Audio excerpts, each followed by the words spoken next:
So I would email support@heartbeat.chat. That is the absolute fastest way to hear back from us and get some help. And what I've found that's really helpful too, if you haven't already, is attending one of the live walkthroughs that we do on Tuesday. For the sole reason that I think once you attend a live walkthrough, you get an understanding of how do all of the tools that Heartbeat has sort of work together to build this system that's larger than the sum of its parts.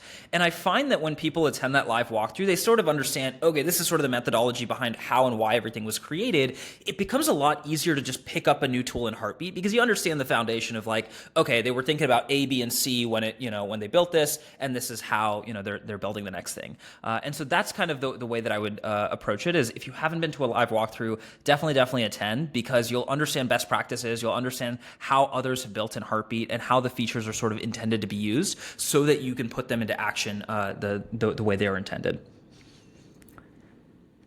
So we have community sending builders sending their peers to the walkthroughs. So they have hit home so hard that they're sharing it between one another. We'd like to hear that, guys. We'd like to know that the stuff we're doing is making a difference for you.